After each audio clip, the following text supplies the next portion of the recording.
এটা বিবাহ মণ্ডপ मैरिज हॉल को दादा चुनार हिंदू राजा में दुर्गो नेपाल के राजा ने बनवाया था अपनी राजकुमारी सोनवा की शादी के लिए दादा।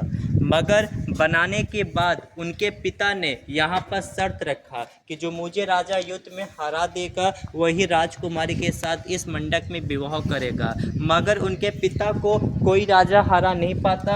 आप लोग अलाउद्दीन खिलजी का दादा नाम सुना होगा। अलाउद्दीन खिलजी ने इसी मंडप से राजकुमारी सोनवा को उठा कर ले गया और इस मंडप में राजकुमारी सोनवा का शादी नहीं हो पाया।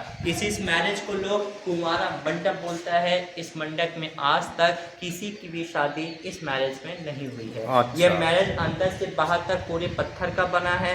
इस मैरिज में कहीं भी लकड़ी का ज्वाइंट नहीं है, ये पूरे पत्थर का है। इस मैरिज के बीच में अंदर आप खड़े होने पर आवाज़ की प्रतिमा इसके अंदर घुसती है।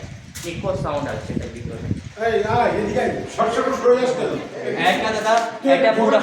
এটা পুরা পাথর। এটা जो मैरिज হল আছে দাদা না, এটা পুরা পাথর।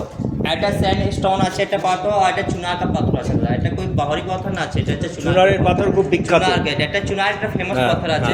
এটা চিনি মাটি, এটা কোপারেট, এটা পাওয়া যায়। এটা ভেতরে চলবে না, ভেতরে এটা সাউন্ড ইকো আছে। শুনে শুনে শুনে